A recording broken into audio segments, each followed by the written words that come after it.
to let you know, the whole point of this first panel, and I mentioned it briefly, is to give people an idea of the types of things that they have to think about as they move to zero emission vehicles. Such things as, you probably want to get some telematics information, and I'm sure someone will talk about that a little bit so that you're informed about what your routes are like and the kinds of trucks that you need. Do you really need a truck with, a 400-mile range? That battery is going to be more expensive. What are some of the options that are out there? Who are some of the truck manufacturers? And we have two of them on the panel today. So again, that's the purpose of this morning session, is to really talk about trucks and what you need to know to select that. We will talk more about infrastructure and utilities and permitting throughout the day. And obviously, a lot of these topics overlap. So there will be discussion even in this first session. We have a couple of folks that represent charging installers. We have some folks that have a broad knowledge of hydrogen station installation. And so they'll be talking about some of that. And again, it overlaps in infrastructure, but there's importance to discuss it here too. All right. So having said all that, I'm just going to go down my list. And first of all, sorry, I'm just looking up here. I will introduce each person, and then again for our panelists, I'll introduce you, ask you to just give a quick, brief, overview of what it is that your company does. We have Corey Shoemaker on, and Corey is from Hyzon Motors, one of the manufacturers that I mentioned. Corey, could you give a quick overview of what Hyzon does? Yes, good morning. Can you hear me okay? You can. Excellent. So Hyzon Motors is a hydrogen fuel cell truck company. We produce Class 8 hydrogen fuel cell trucks based on Freightliner Cascadias. We're excited to participate in this today, and we've been getting experience throughout the year in the California areas, especially in the ports of LA and Long Beach. And so we can share some of those experiences as we get into the more detailed discussions. Hyzon Motors has been around for a couple of years and inherited technology from Horizon Fuel Cells, which is a company that started over a couple decades. And so over the years, those fuel cell technologies have been advanced. And so we're excited to continue to advance those now under the Hyzon name and put them into the hands of customers in the form of a Class 8 fuel cell truck. Fantastic. Thank you, Corey. Corey, if I'm looking at Hyzon and Corey, I apologize about that. No problem. Yeah. All right. And next, another one of our manufacturers, and they actually have vehicles on both sides of the aisle here, hydrogen and battery electric. And we want to make sure people understand the battery is not your only option out there. But Philippe Gerritsen from Nikola Motors, please introduce yourself and your company. Hi, thank you for having us. My name is Philippe Gerritsen. I'm the Director of Fuel Cell Business Development for Nikola. Been with the company for about 2 years, both on the energy side of the business and on the truck side. Nikola is a manufacturer, as Bruce said, of both battery electric and fuel cell electric trucks. And we're also an energy company looking to build out the hydrogen ecosystem to support the development and deployment of fuel cell trucks with a competitive total cost of ownership into the market. And we also provide mobile charging solutions to help our customers get up and running quickly with their battery electric trucks. We have battery electric trucks, all of our trucks are Class 8. As of now, they're day cabs.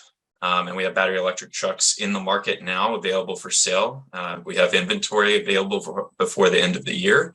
And we have our fuel cell trucks that will be launching in Q4 of 2023 to the market and starting to take orders now. So thank you.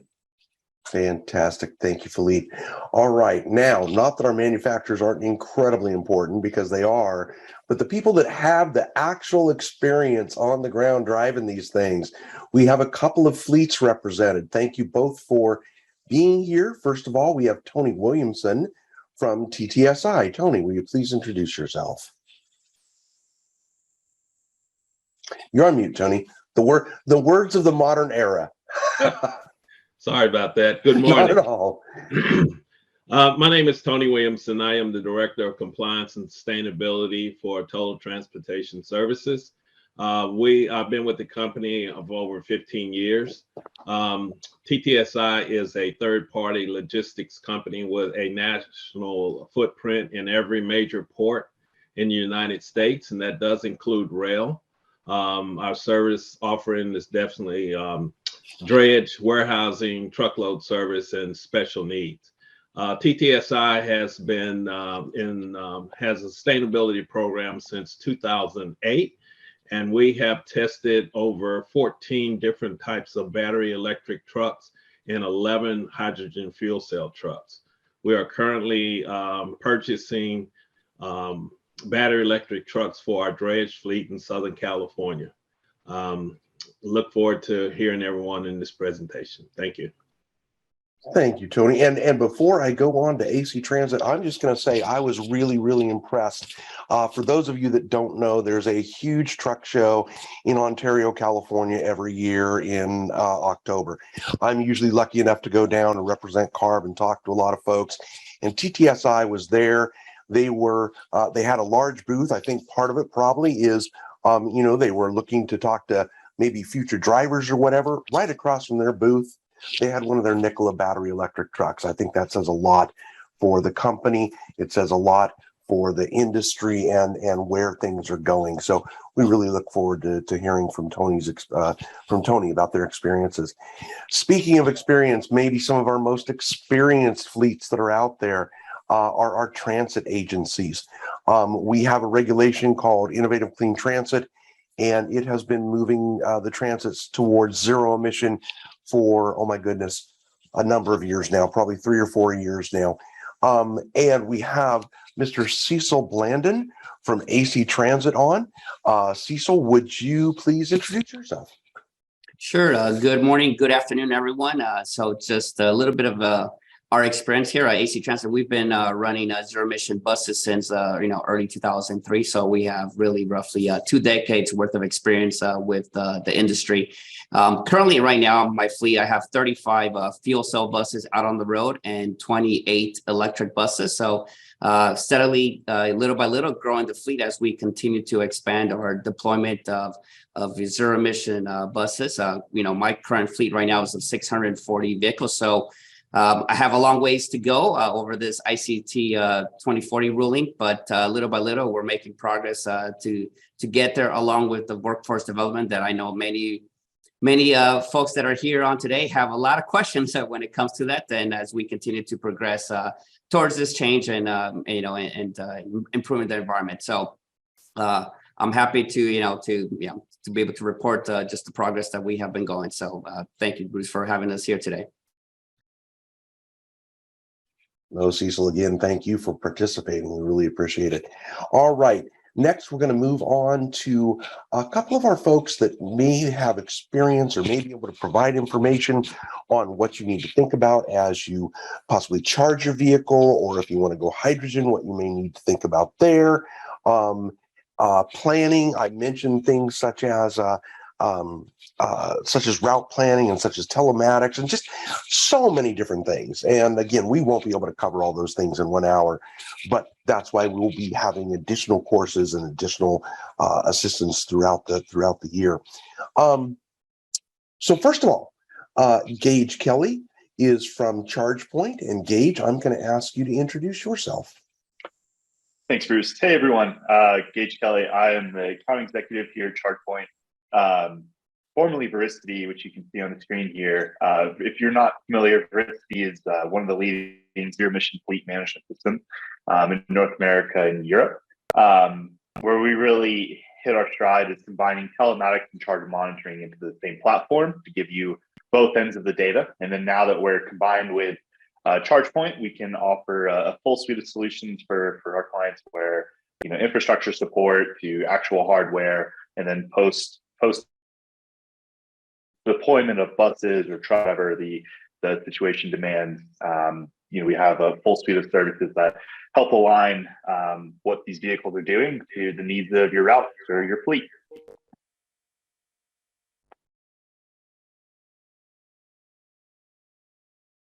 Always looking for my mute button. Thank you so much, Gage. And exactly as I said, I mean, we've got folks that really can provide a little bit of a world of information about a lot of different things that you'll need to think about. So next we have, and Tessie, you're actually next on my agenda, but I'm going to introduce you last, being one of our very, very wonderful partners in this state agency stuff that we do. So next, I'm also going to turn to, well, formerly known as Amply Power, I believe, and Heidi will absolutely make sure that that's correct. I've known them for a number of years as Amply Power, but now BP Pulse. Heidi Stickler, would you please introduce yourself and what your company does? Yeah, absolutely. Good morning, everyone. It's a pleasure to be here. Thanks so much for the opportunity to participate in this panel. We're big fans of Chair Randolph and all of your fleet incentive programs and fleet mandates, which we strongly support. I've been with Amply Power since January of last year, so about 2 years now. And we were recently acquired by BP. So we were rebranded to BP Pulse Fleet earlier this year to help us scale. And what we provide are several services that are very popular. The first one is an energy management software platform to help reduce and manage demand charges. And we do that by shifting load to essentially off-peak or evening hours, or wherever the algorithm optimizes for lowest cost energy by the kilowatt hour.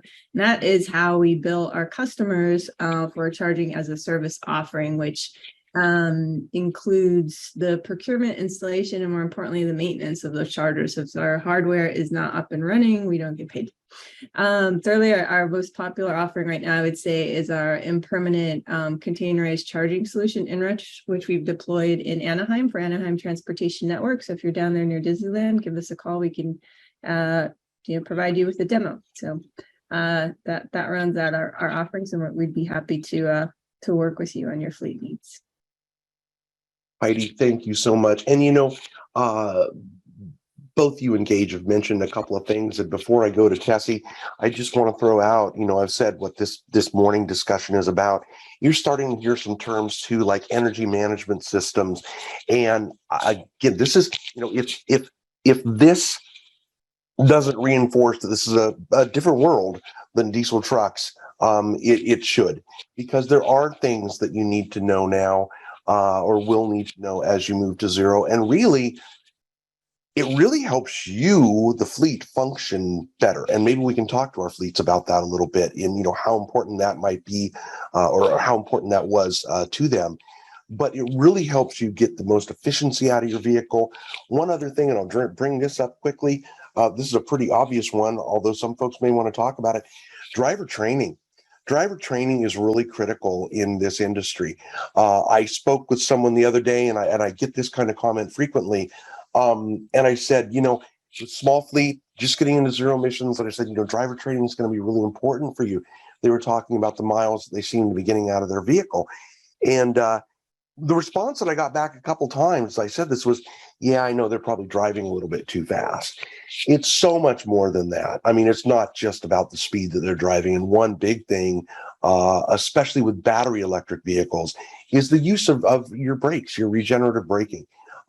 So again, I want to bring this stuff up so that you're aware, listen throughout this session and the others for these new and kind of different things. Finally, Tessie Bravo from CalStart. CalStart is an organization that does a lot of work for the state of California. Both, and just two that I know of right off the top are us, CARB, and the California Energy Commission. And we're not talking about incentives today. That was covered the first time. And by the way, a number of people did ask about where incentives are available and so forth. We'll be dropping some links to information into our chat so that you can go there. And again, we will have future discussions about incentives, but I do apologize, that was covered the first day. And obviously, as you see, we have a lot of information on this day. We just don't have time to go back into it again. But so Heidi, I'm sorry, I keep looking at my lists up here. I've got too many.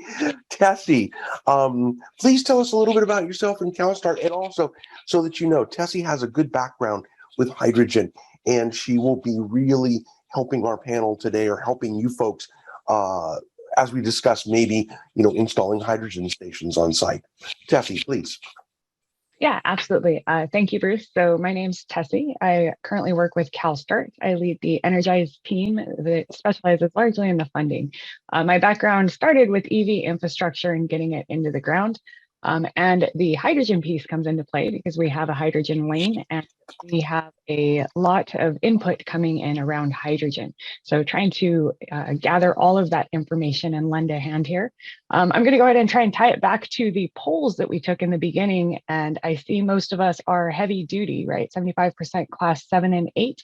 And then we had a large interest around infrastructure and help around chargers, which is great because I think that's an overlying theme that we can have as we run through a lot of this stuff. So right now we're talking about specific fleet needs and all the things that can help us identify different pieces of what we need, including chargers, and getting on the front end, being proactive and starting to think about chargers while we think about vehicles, and also thinking about the what we need for projects to get chargers in the ground as we're thinking about what vehicles to purchase can really help set the project up for success.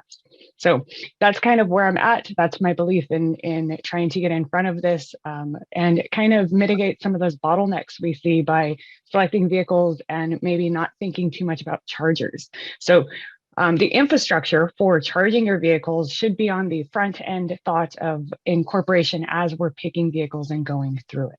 So kind of my thoughts here. I'm excited to go through the list of people we have. We have a wealth of knowledge to help us get to these points. And then we'll cover a couple pieces. And again, infrastructure will come back later in its own section. So we'll talk a lot about fleet needs and how it relates to projects and setting up your project for success so that your EVs can charge adequately when needed. Fantastic. Thank you, Tessie. All right, let's start actually some of this discussion here. I think, first of all, I'm going to turn to a couple of our manufacturers, or the couple that we have on here. And here's one of the big reasons why. First of all, as I mentioned earlier, you're going to be getting your vehicles from them. One of the questions that we get, and I'll just touch on this right off, is who's making trucks? I can tell you pretty much every major manufacturer and a number of other folks. Nikola, who's been around for quite some time. You heard about Hyzon. They've been around a while. There are others that I don't want to call them startups because really they've been in this industry for a while. They've been leading the way. Quite frankly, they've been pushing the industry. But now you have, Freightliners on board. Volvo and Daimler have been working on it for some time. You can get a lot of these trucks today. Yep, you really can. And that's really kind of the basic question and I'm looking at questions that were submitted during registration, and there's a lot of these. Here's one. When can we start seeing electric trucks that we can integrate into our operations? Are there any EV 3-axle truck tractors for sale and ready to work? That's typical of a lot of the questions. And I know, and this was asked in our first session or first day, I asked also, Nikola was there, a lot of folks, I hear all the time, hydrogen, that's 7 to 10 years away. No, it's not. It's not at all. So I'm going to turn, first of all, as I said, to our manufacturers. And I think that I will start with Gage. And sorry. I'm again looking at too many different things online here. I think that I'll start with Philippe from Nikola. And Philippe, talk about the technology. What's there today, and where it's going in the next literally year or two. Yeah, thanks. So as Bruce mentioned, there's a lot of different OEMs out there. And as Tony attested to, he's tested out numerous different OEMs trucks in his operations. For us at Nikola, we've had our battery electric trucks in production since March of this year, ready for sale to customers. And so it's really about getting these vehicles out into customers' hands. We're facilitating customer demonstrations of these vehicles on a continual basis with trucks being deployed to our dealership network throughout the United States. We're not just constrained to California.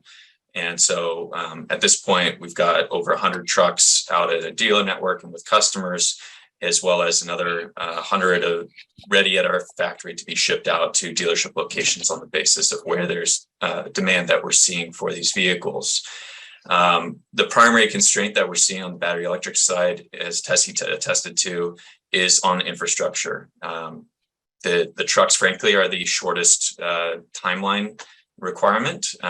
Infrastructure can take 12 to 18 months in general to put in charging stations, and we're seeing about the same amount of time to put in hydrogen fueling infrastructure as well. So when it comes to hydrogen fueling infrastructure, it's a lot easier to do public fueling, so we can go ahead and start building that out. But with the infrastructure required for battery electric trucks, a lot of the demand ends up being behind the fence with customers, and so that becomes the challenge. But ultimately, these trucks are ready. They're out there in the market, and they are proving that they work, that they have the capability to haul freight. And then as far as our fuel cell trucks, which you were asking about, Bruce, we have had trucks in actual commercial demonstrations since January of this year, where we've been hauling freight for Anheuser-Busch with their carrier Biagi Brothers, with TTSI, and with Walmart most recently. And we're going through the continued maturation of our prototype vehicles in anticipation of having production trucks ready for delivery by the end of next year, with fueling infrastructure that we're deploying to facilitate the rapid deployment of those trucks into the market to meet customers' demand. Fantastic. Thank you. Oh, and for our panelists, by the way, I mean, we do want this to be an organic conversation, and maybe especially after we get through this kind of first round, it'll develop even more into that. Feel free. Maybe it's easier if you raise your hand, but if you feel kind of that, that natural pause, please feel free to jump in too and add on to that. Having said that, and one of the reasons that made me think of that is because obviously we have Nikola, which represents both sides of the aisle. We also have Hyzon Motors on, who you heard earlier. They have been in the fuel cell world for a while. And I want to talk to them or ask them a little bit about, what they see as the advantages of and Philippe, feel free obviously to jump in here as well. The advantages of hydrogen, what maybe some of the challenges are, just how you might want to, again, really look at that versus battery. Or you need to know all this information to make an informed decision. So Corey, can you talk a little bit about that? And I think, Corey, too, you have a number of different configurations on your vehicles right now. Is that right? So can you talk about some of the things that are there today? Yeah, sure. Really, yeah, thank you very much. So I think when you are looking at battery versus fuel cell, there are some defined advantages with a fuel cell vehicle over a battery vehicle. 3 specifically. The first one is overall weight of the vehicle. Our truck weighs just under 22,000 pounds as a fuel cell electric vehicle. So this comes in quite a bit less than battery electric vehicles. So what that gives you is the difference in added payload. So the payload capacity for a fuel cell truck will be more than a battery electric truck.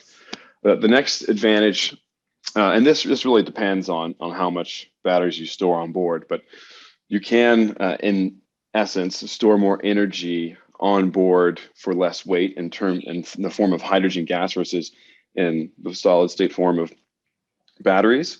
So in principle, hydrogen fuel cell trucks have longer range than battery electric trucks. Now we did see recently Tesla come out with their fuel a battery electric truck and claiming their I think it was on YouTube 500 miles. So it's a question of how much that weighs to do that.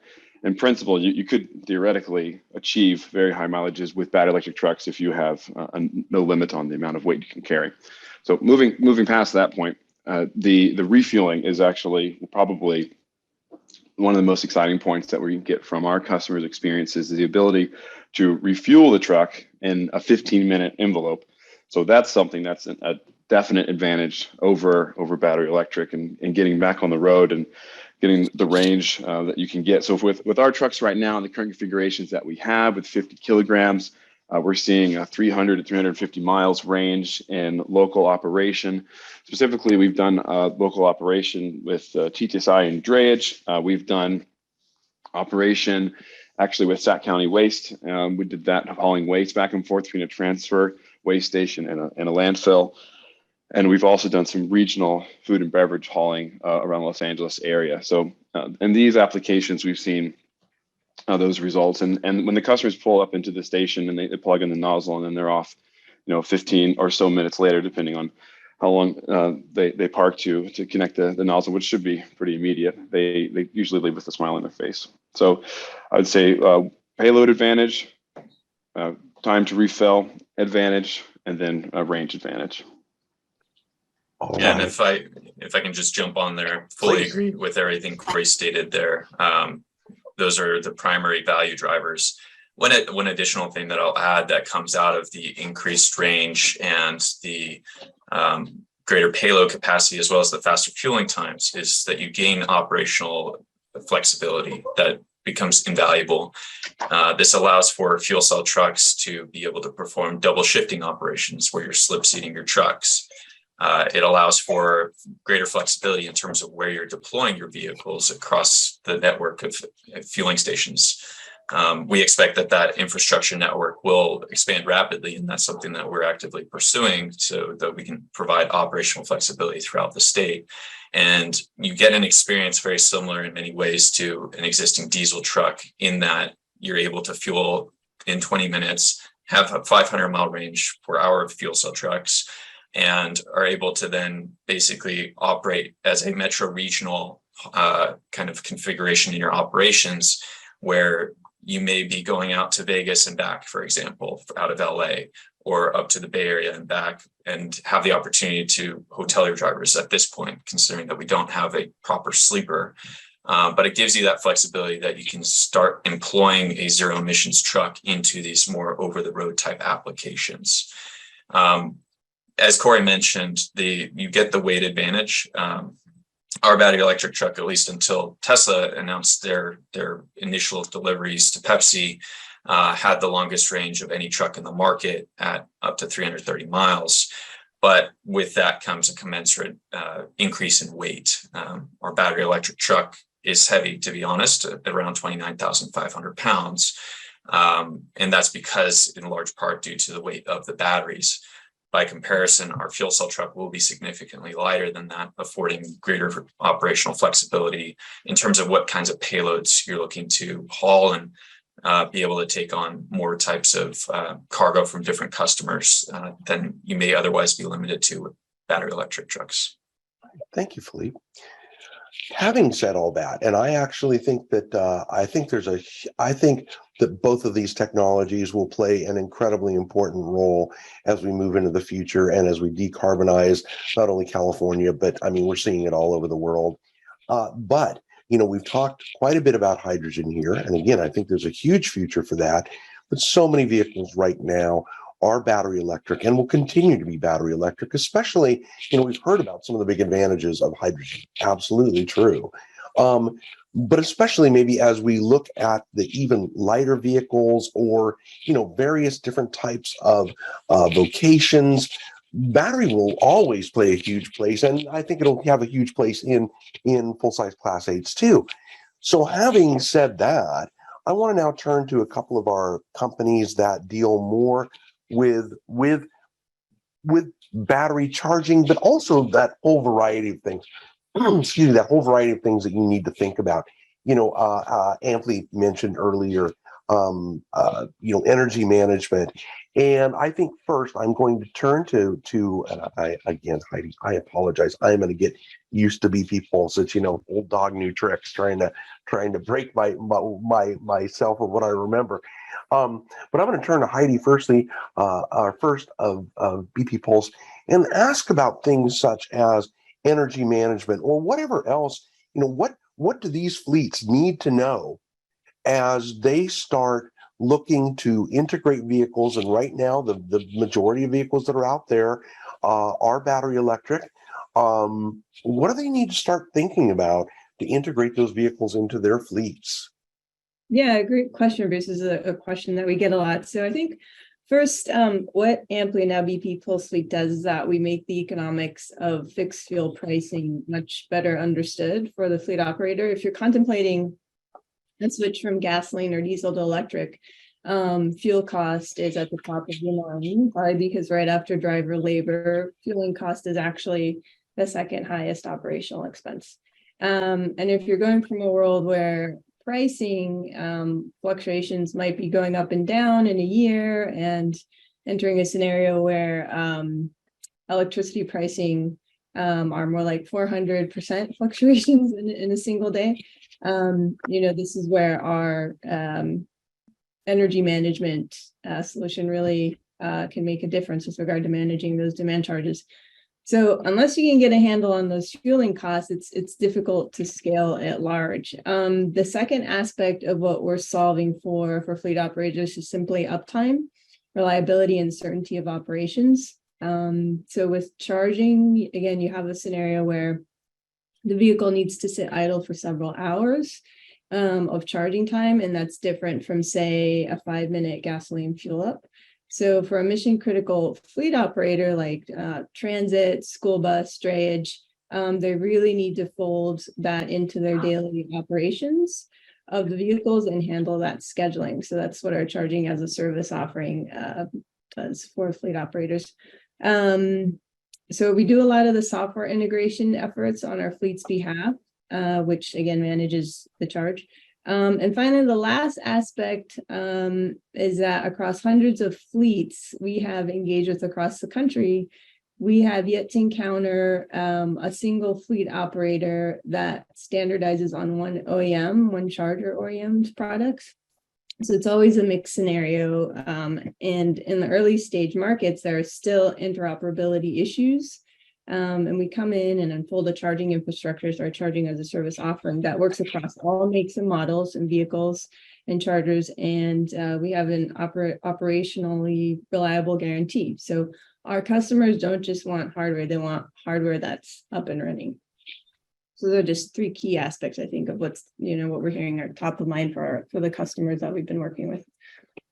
Heidi, you brought up some great points. Thank you. And I just want to go back and touch on a couple because, again, I realize how many folks in our audience today may not even speak some of this language, right?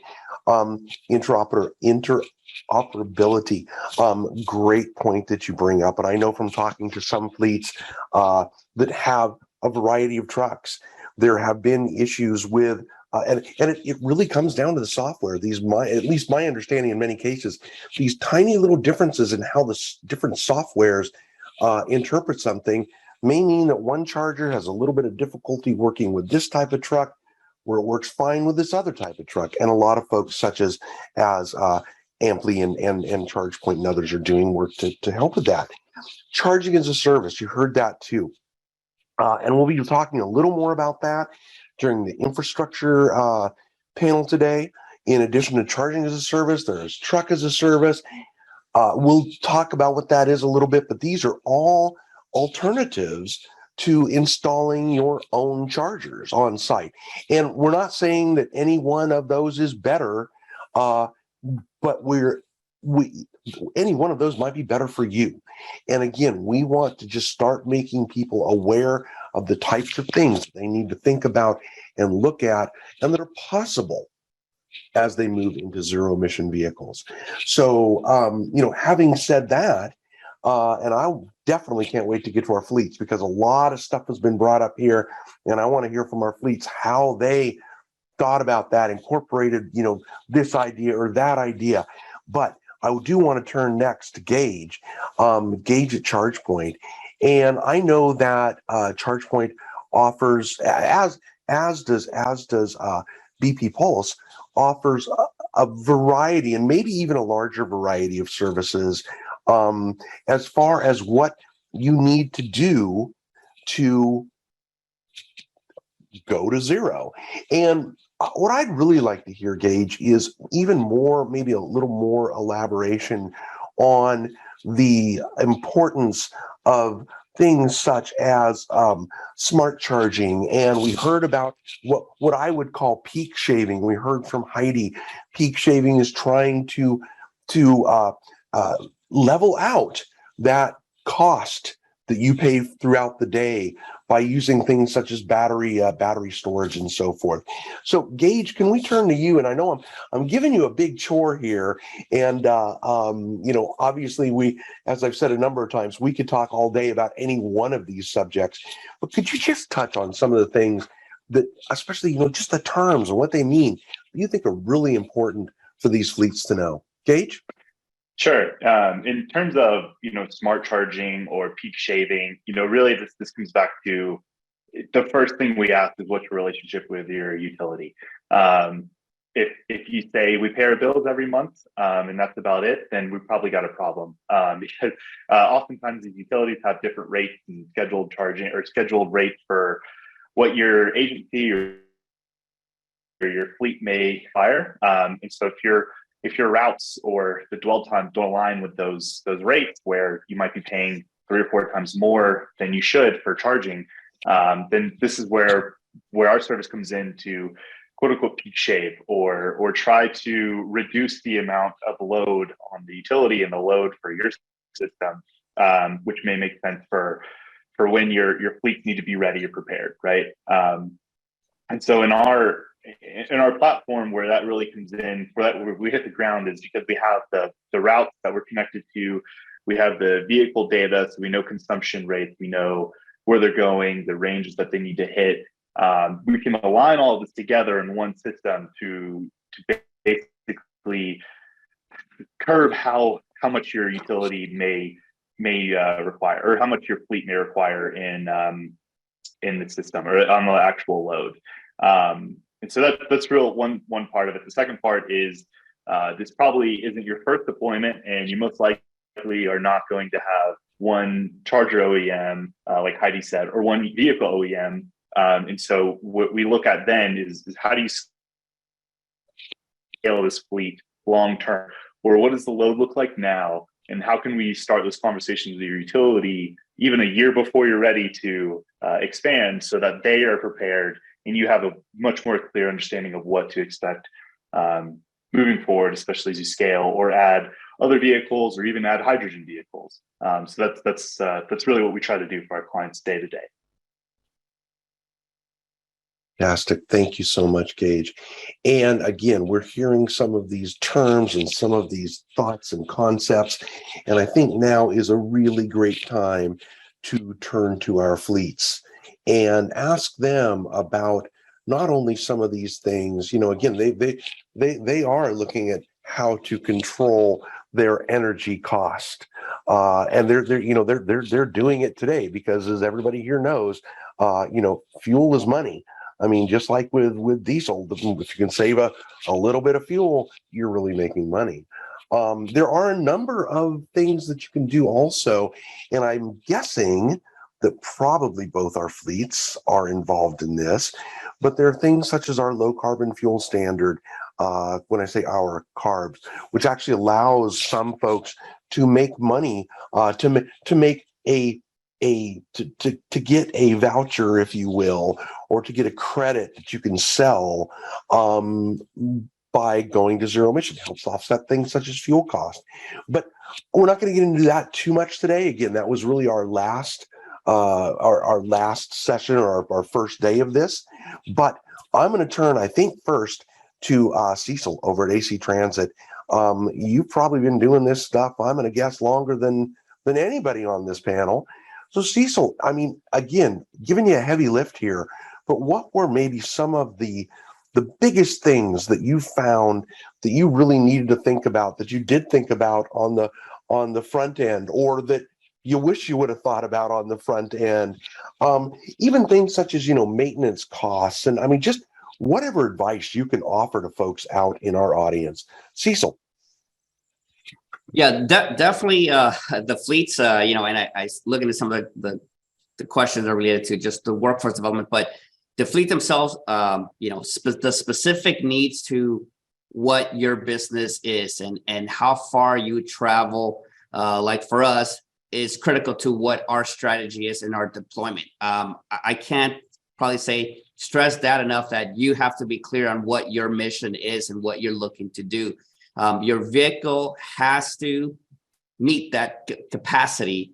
And I just a couple of things that I want to make sure that folks understand, that as I know we have a lot of guys interested in trucking. So there's a lot of folks here related to the trucking. So an item that, we experience on the buses, and this is something new, and you will see this when it comes to electric vehicles, is just the temperature changes. So, if you're going, to somewhere where it's cold climate and the vehicle is going to sit out there, that vehicle is, those batteries, the BMS, the battery management system, is going to turn on. And so if you left that vehicle, at like 60% state of charge, don't expect that vehicle is going to retain that 60% state of charge in a cold climate. The batteries are going to turn on, the system's going to warm up those batteries. And, when that driver looks to leave the next day or whatever time period, that state of charge is going to be at a different level. So it's important that you consider, your distances correctly. What is your actual battery spec that you're looking to do? Because what you may do today in a normal climate, when you get into a winter climate or a colder climate that you're going to have to travel to, or whether there's hills, that's going to impact your range that you're going to have to do. So what I want to hit upon, Bruce, is just that initial purchase of your strategy that you're looking to do, or that vehicle that you're going to purchase, make sure it truly meets your spec, your specification that you're going to do. And, and that is part of just making sure you research correctly, understand the differences between the different manufacturers, because there are different things that the manufacturers will tie in on how much energy they actually give you to use, what they protect on the back end, and also the region that you hit upon.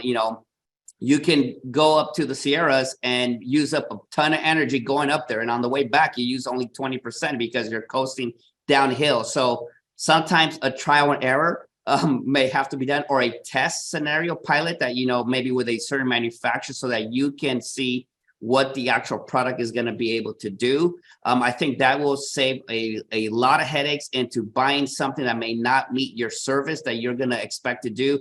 And then it'll avoid, I'm going to say in a way, is criticizing the technology because the spec was wrong to the application. So I think that's very important that we understand it, because I see that as I have multiple manufacturers for my zero emission technology running hydrogen and running battery electric, and they each perform differently, and we use them to their capacity in my different routes that we operate here. So I think that's very important for the everyone that's on here to understand.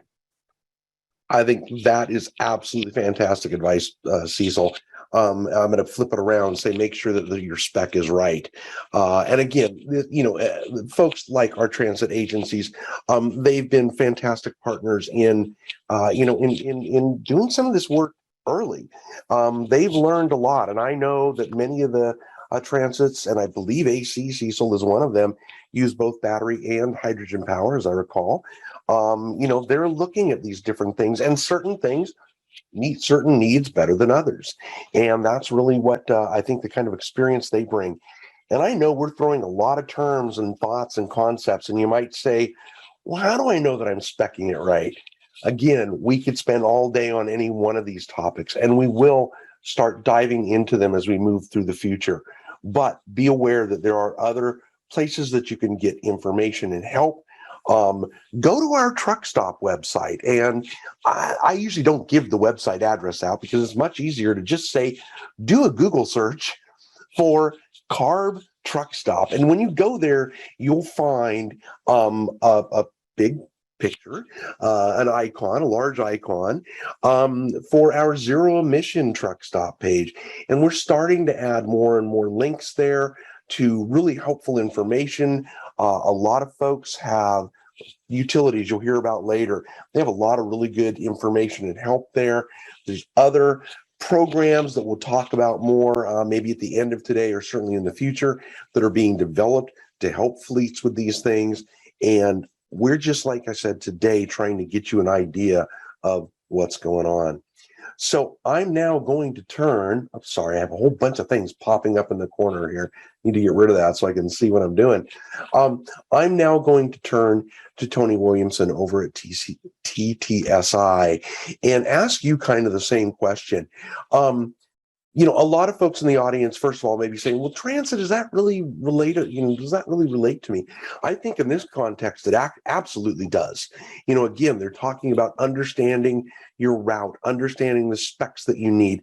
But now I'm going to turn over to TTSI, and they're running those Class 8 vehicles. And I don't, again, I say things like Class 8s, and a lot of our folks are doing Class 8 today. I know that really the majority of vehicles out there that are going to be covered by our regulations and that probably just are going to start going zero first will be Class 2, Class 3, Class 5, and 6 vehicles.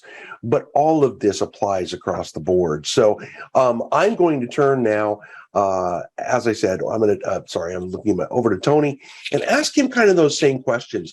And really, you know, what are the experiences that you're having? What did you learn? What did you know? And what did you wish you knew?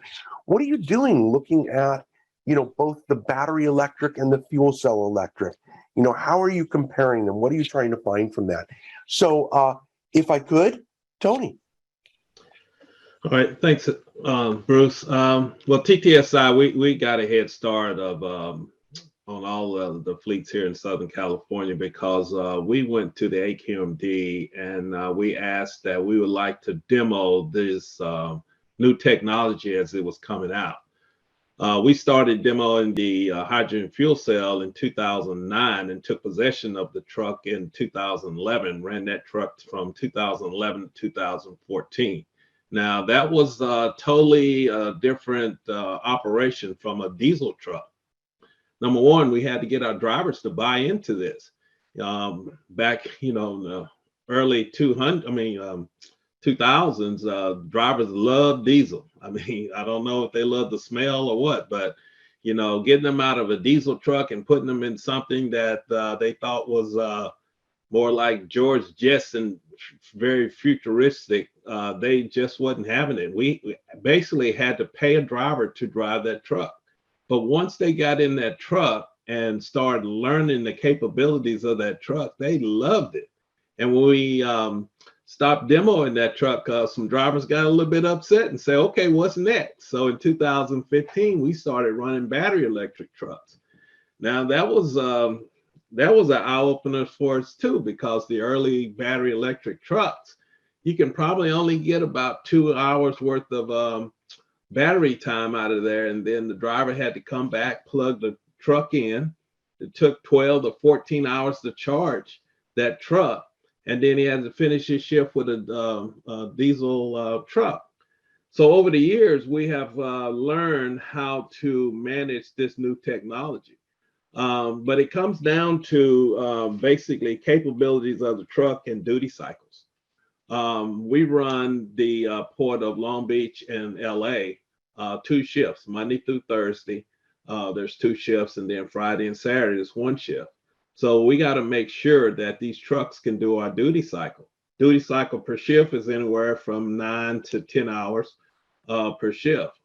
So if you got a battery electric truck, you got to make sure that that truck can run 2 shifts, because a diesel is coming in about $160,000 with taxes and license, where these battery electric trucks are, you know, close to $500,000. So that's 3 times the price of a diesel. You can't have that truck sitting and not making revenue so you can pay it. So you got to be able to make sure that truck can do the duty cycle.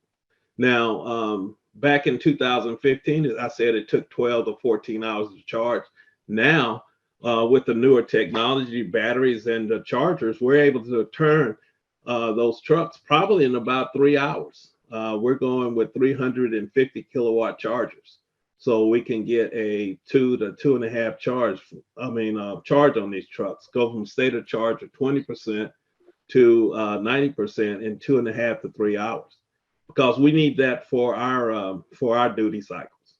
Now, for as the hydrogen fuel cell, that's a little bit different, but on the same principle.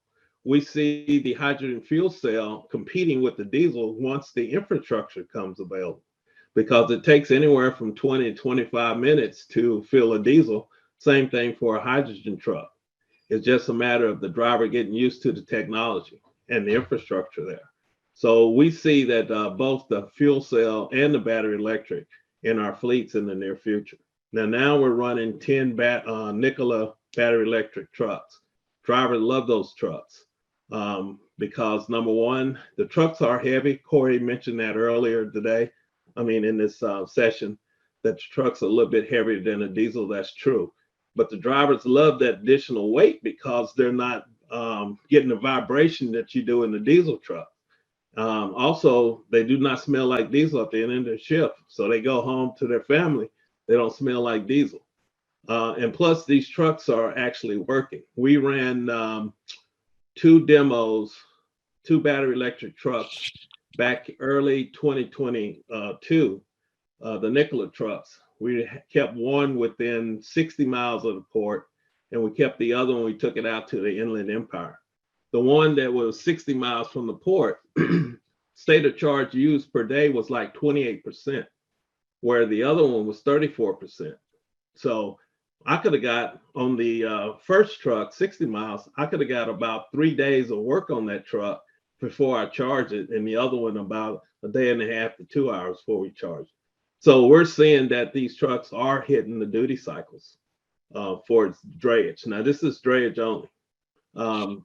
We tested the Nikola fuel cell truck early this year, got some good results. We was running it from Carson to Fontana with no issues. The truck did have an issue, but it wasn't the technology issue. It was a mechanical issue.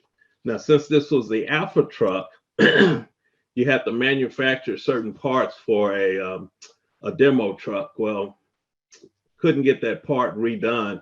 Plus, they were coming out with their beta truck. So we sent that truck back, and hopefully in the springtime, we can get their beta or their gamma truck and demo that truck for another 90 days.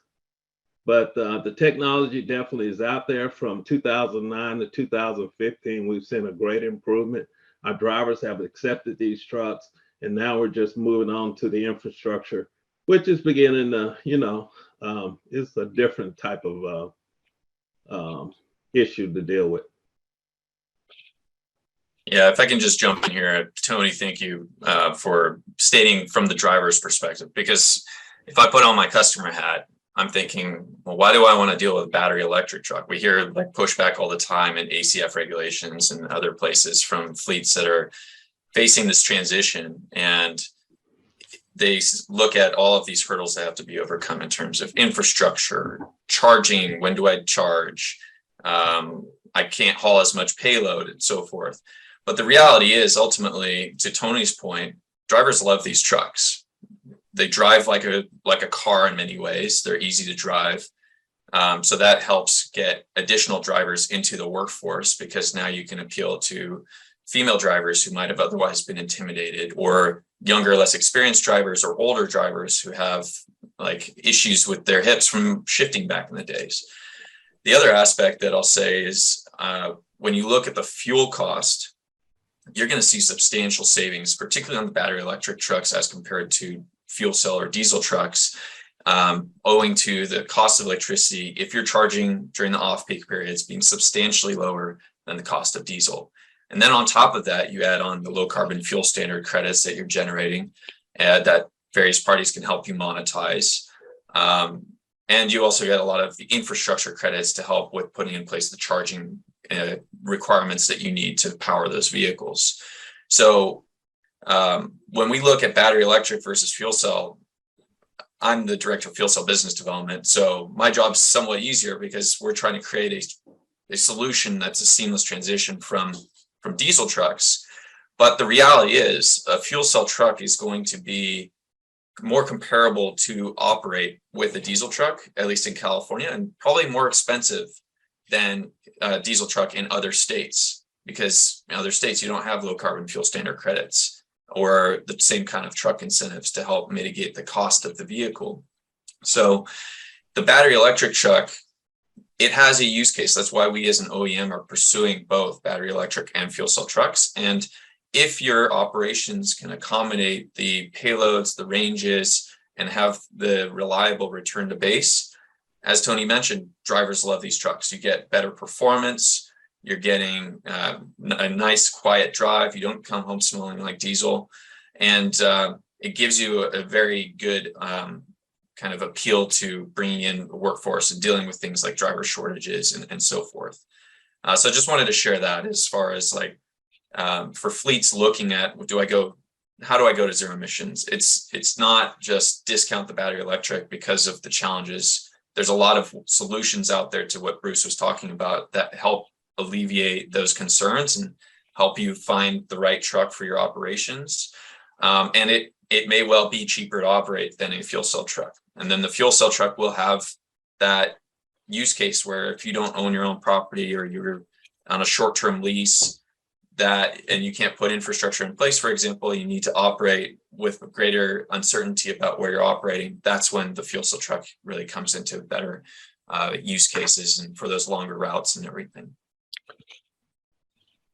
Philippe and Tony, thank you so much for all of that great information. I'm going to wrap us up with Tessie in just a moment here, and then we do want to leave a little bit of time for addressing some of these specific questions that we got in from the audience. I've tried to incorporate a couple here and there as we went through.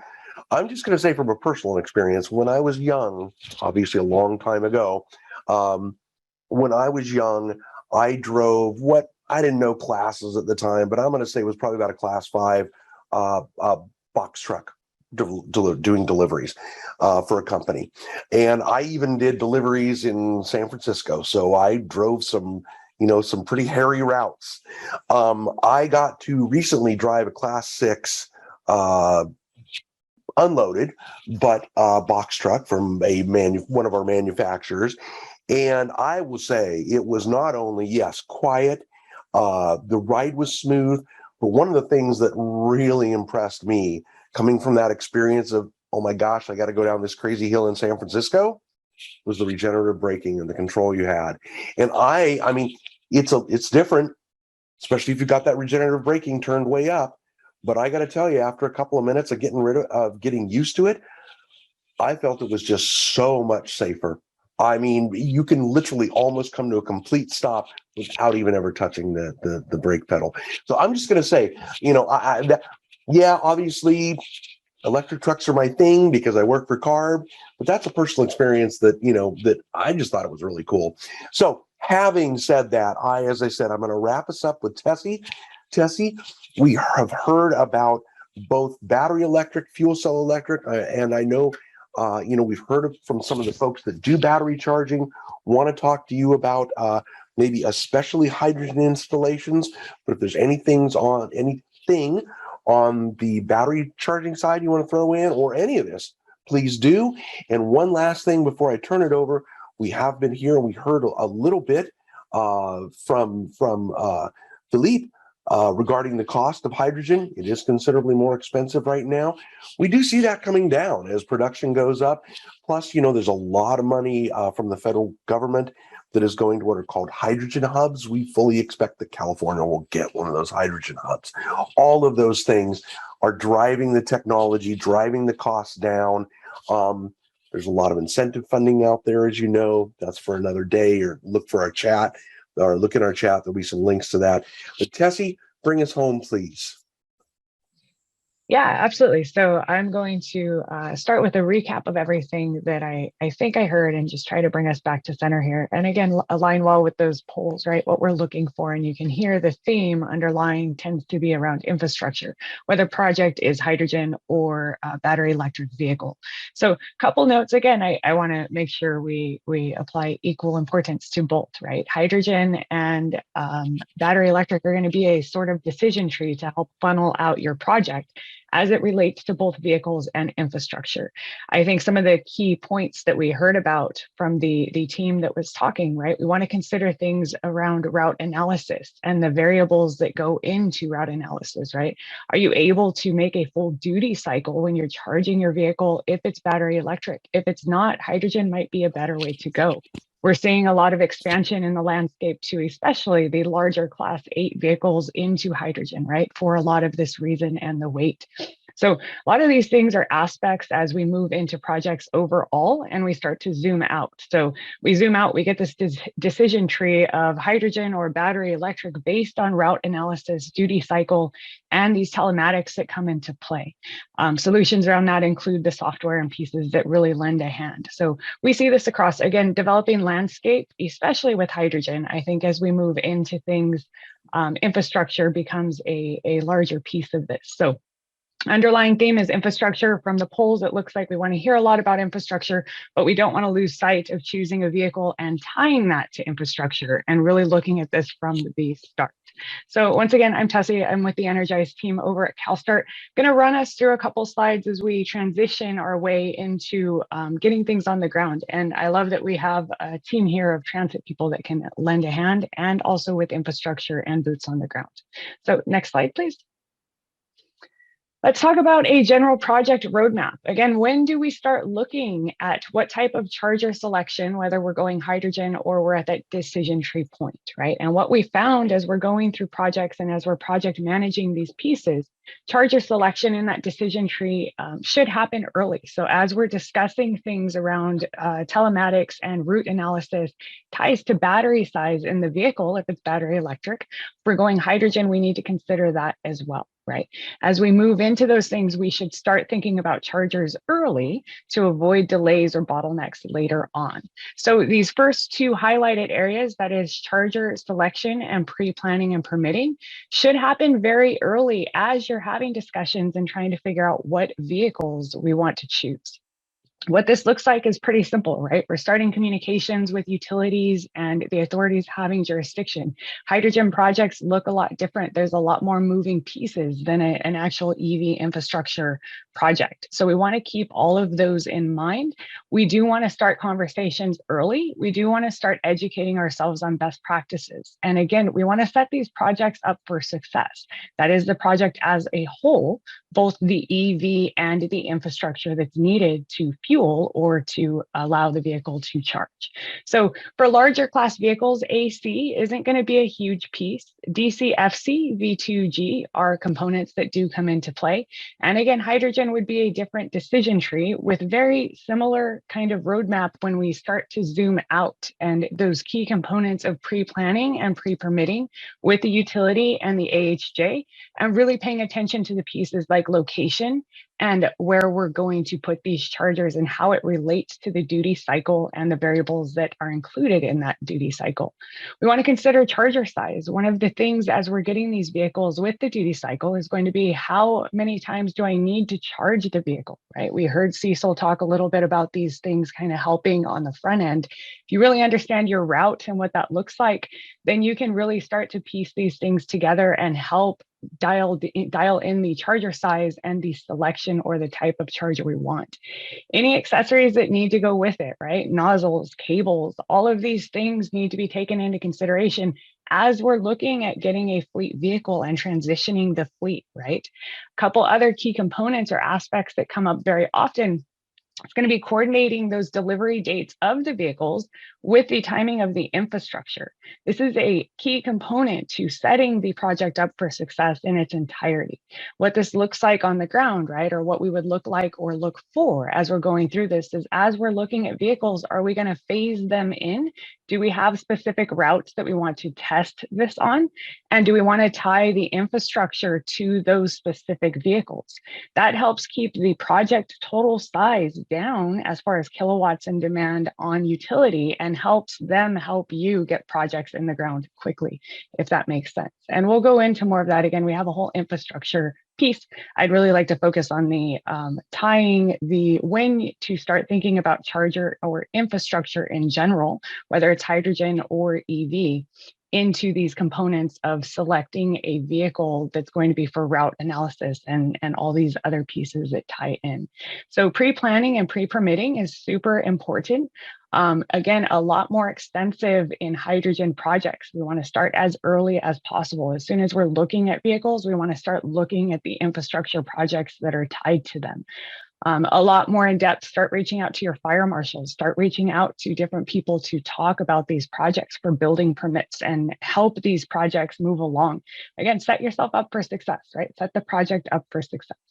So those two components are the most relevant ones for this piece of what we're talking about. And again, setting that project up for success in the project roadmap overall, as it relates to both electric and hydrogen vehicles.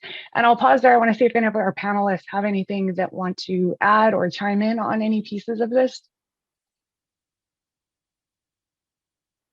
Tessie, I can chime in just from our experience that we've had as we're doing two upgrades of EV. Although we do fuel cell, we also, expanding our EV program, and that program, I know that a lot of people is just the grid. As we've seen, is just we run into some delays that we were told the grid should have enough energy. Once all the plants then finally got submitted, then we don't have enough energy, and we have to go back and now some extra delays. So definitely, part of, as you talked about the utilities, just that whole planning aspect is huge, and making sure you understand what you need. I know for us also is just our future, making sure we line up where we may expand and take advantage to trench or run extra conduit right now, so we don't have to dig up our yards or different, reduce any future costs by things that we could do right now and save costs down the road. So just recommend that, maybe think ahead, that if you think you might do an expansion,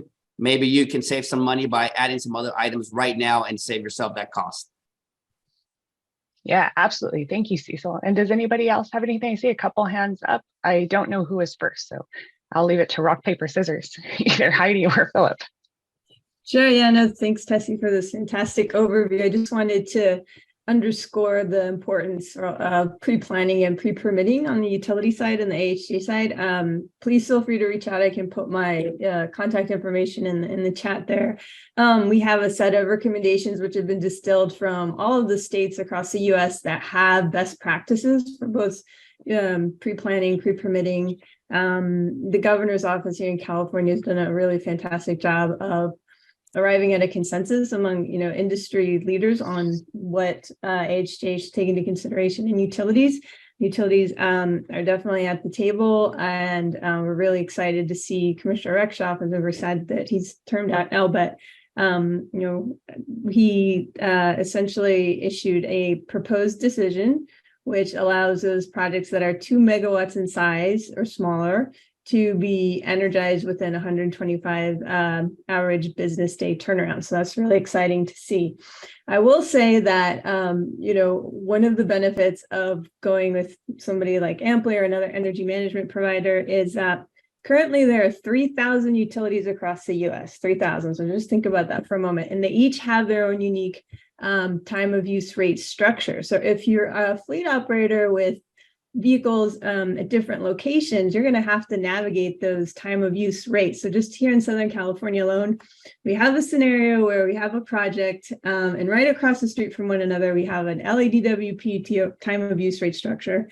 And across the street, we have a Southern California Edison time of use rate structure. And the rate structure is completely different. So those are the types of scenarios that we're trying to solve for our fleet operators. The CC's also done a remarkable job with their load management standard rate database.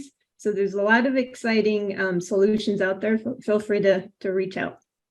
Awesome. Thank you, Heidi. And I just want to highlight the key point there. So the pre-planning and pre-permitting is super important. Reach out to your utility early to figure out what that looks like. And as Heidi stated, they are different. We've worked with numerous ones as well. We work with SCE. They're willing to help, they want to help, but we need information to them. That information comes in the form of what charger size you're selecting and how many of them you're selecting. That ties again back to EV and that fleet management and kind of route analysis data. So it all intertwines and ties together as we're walking through this decision tree for a project. So pre-planning, pre-permitting, super important. And then Philip, I see your hand is still up as well.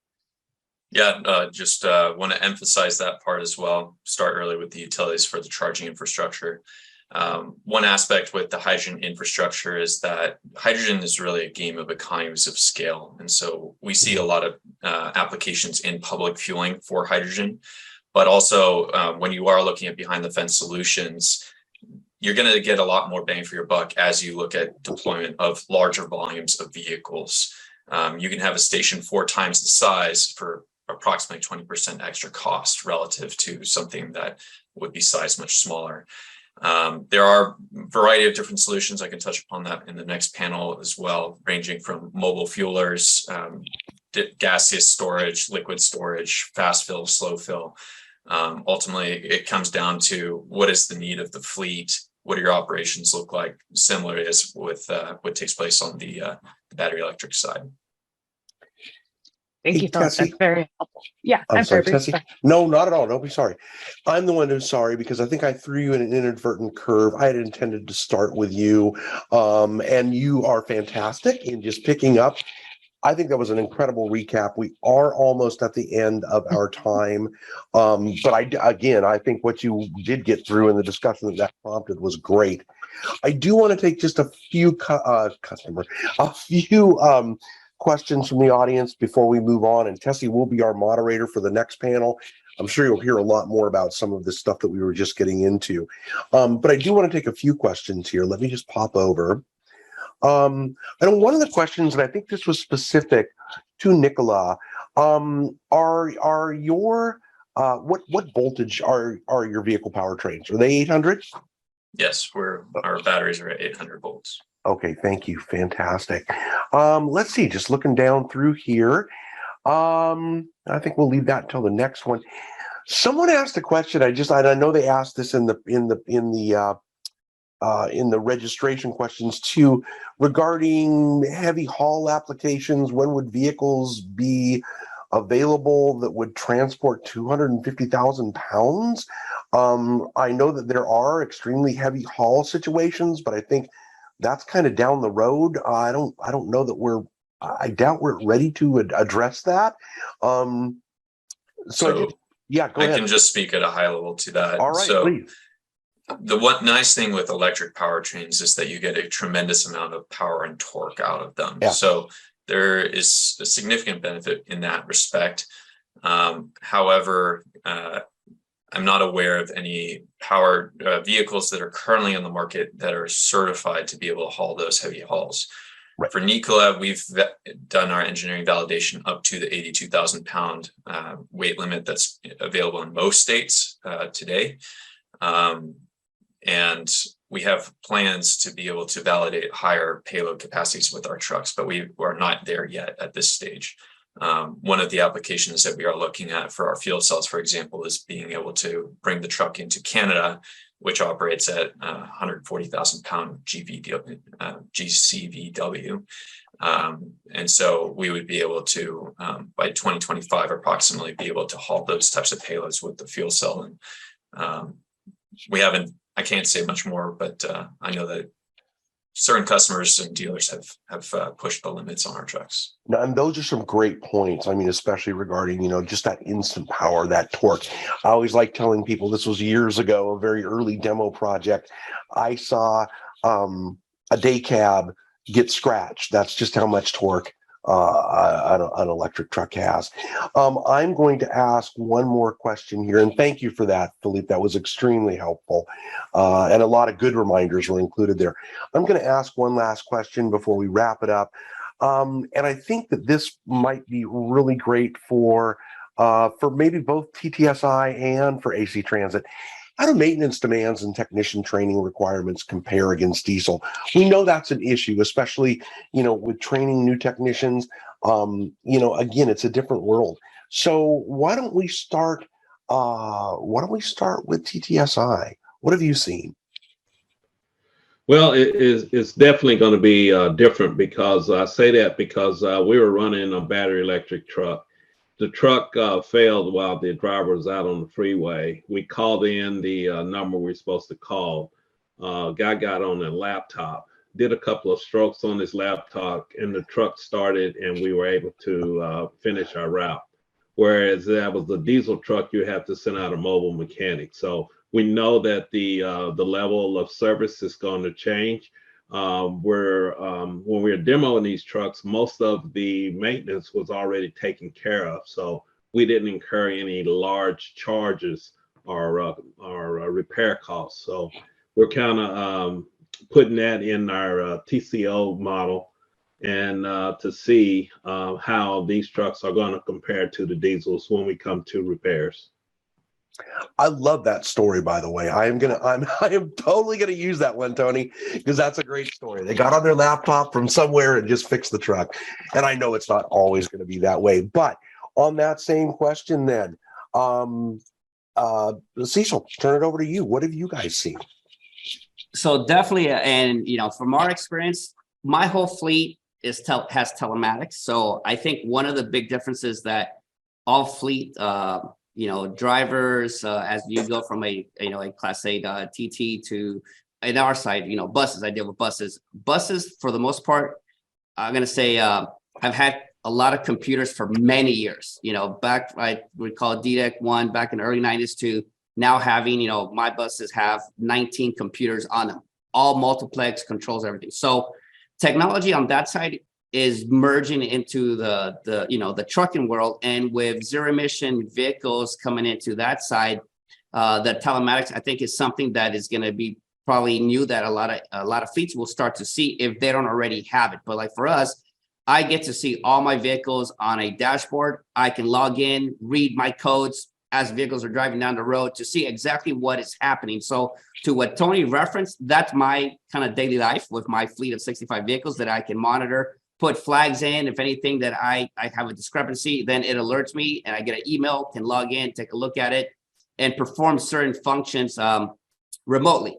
Now, in relative to my specific mechanics, one, they really like it because, like for us at our foreman's desk, we have a monitor, kind of shows them all the fleets that are coming in and shows all the codes that are flagged for any vehicle. So diagnostics is usually much faster. We can already apply some of this that we do it, and I do it across my diesels and my zero emission vehicles. So I combine them both together. The technician itself, I will say, you have the learning that's going to change. If you have natural gas right now, hydrogen, not too much different in what the technician is going to see, except for the high voltage side, but you'll see very similar things. On the high voltage side of things there, you'll have the different toolings and then also specific tasks that will require, that will be a two-person job. So yes, there is cost savings in chemicals, oils, things that you're no longer having to do maybe as often as you did, or you don't consume anymore when it comes to that. But there are tasks where you're going to have to go work on high voltage side. You need to have a buddy, it's a buddy program when you're doing that kind of work. So you do tie up another person when it comes to that aspect there, but it's all in the training process. And we just scale up. We use a 1-to-4 ratio for my fleet. So as I scale up in fleet, that's how many more mechanics I have to get trained and authorized to perform, basically on our RV. And we do all our internal training and stuff with having a large fleet like us. So I think in there is something that's very achievable, but you have to have champions. Without having champions within your organization, it's going to be very difficult to promote any kind of technology wherever you choose to move to. But those champions are going to be critical in making sure that you have correct feedback, address the situations that are needed. And then I'm going to say for the fleet owners, just make sure you have all the PPE and equipment ahead of time, familiarize your team way in advance before you get the vehicles. So that way the team has already, I'm going to say in a way, has accepted the vehicles, as technology is changing. I recall this going from, diesel to when I ran LNG, CNG technology, nobody wanted to touch it, and so I kind of went through the same process with my zero emission vehicles. So I see that very similar. So for any fleet owners or, fleet maintenance guys that have that change is very similar to that. Cecil, excellent. That is just, I can't think of a better wrap up. That's really perfect. And planning. Don't wait till the last minute. As you know, a lot of these things take some time, and just getting things right. We want everybody to get things right, and that's why we're trying to do this. Everybody, thank you so very much. We have hit our time. I'm going to say a couple of things, and then we will transition into the next panel. But I can't tell you again how great the conversation, or too much, how great the conversation has been. The information that you were able to provide, as I've said a number of times, we could spend all day discussing just this one topic. but I think you guys did a great job of just hitting the high points, what people really need to know and think about. So maybe we'll see you in another one of these. I hope we will at some point in the future, because we will be doing these. But thank you again.